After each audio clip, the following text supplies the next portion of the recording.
Macron, vous connaissez Macron? C'est un type très gentil, vraiment très gentil. J'ai dit, Emmanuel, comment allez-vous? Il a dit, ça va. J'ai dit, j'ai entendu dire que vous alliez faire payer 25% aux entreprises américaines pour qu'elles fassent des affaires au Mexique. J'ai dit, non, non, vous n'allez pas faire ça, Emmanuel. Non, non, Donald, c'est déjà passé. Eh bien, vous feriez mieux de l'annuler, parce que si ce n'est pas le cas, vous allez payer des droits de douane de 100% sur tous les vins et champagnes expédiés aux États-Unis à partir de ce soir. Non, non, non, vous ne pouvez pas faire ça, Donald, vous ne pouvez pas faire ça. En fait, je suis en train de signer tout de suite. Non, non, non. Ok, Donald, écoutez, nous n'allons pas le faire. Fin de l'histoire, c'était si facile.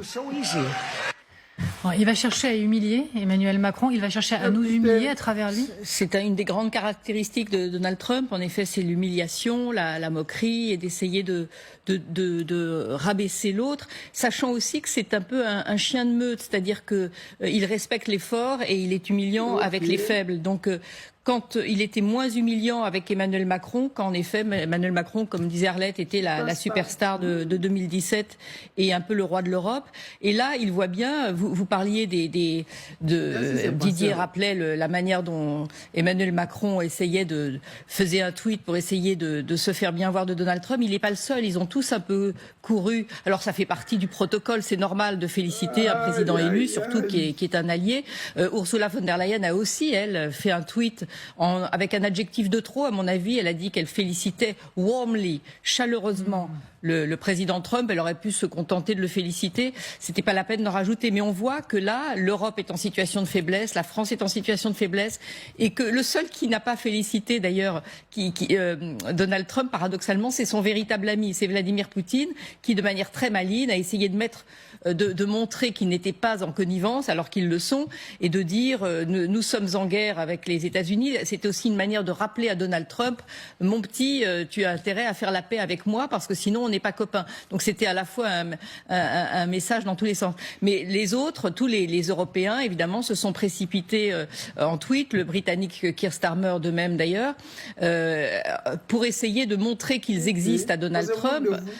Sachant aussi qu'il y a aussi derrière, c'est pour ça qu'Ursula von der Leyen a fait son tweet aussi pour rappeler qu'il y avait l'Europe unie qui essayait de négocier avec lui, mais le véritable danger, comme le disait aussi le sous-entendait Didier, c'est que l'Europe se divise, et ça va être un des grands plaisirs de Donald Trump, en plus de l'humiliation dont vous parlez, ça va être essayer de disloquer les Européens, de faire en sorte de les diviser et d'essayer de les inciter à faire des deals en bilatéral avec lui pour briser ce marché commun qui l'exaspère. Ivoirien, africain, écoutez cette deuxième vidéo-là. C'est quelque part, vous me parlez comme si j'étais toujours une puissance coloniale. Mais moi, je ne veux pas m'occuper de l'électricité dans les universités au Burkina Faso. C'est le travail du président. Alors par contre, je vous rassure, du coup il s'en va, reste là.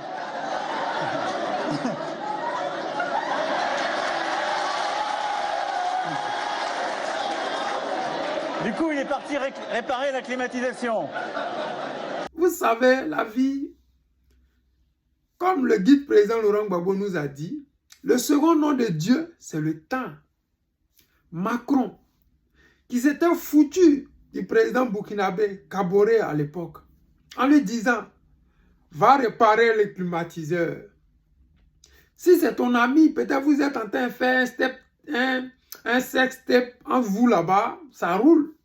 Mais devant des étudiants, devant la nation burkinabé et devant le monde entier, tu dis à ton homologue président, va réparer le climatiseur. Ce qui veut dire que la climatisation ne marche pas. Il y a des choses qu'on peut cacher.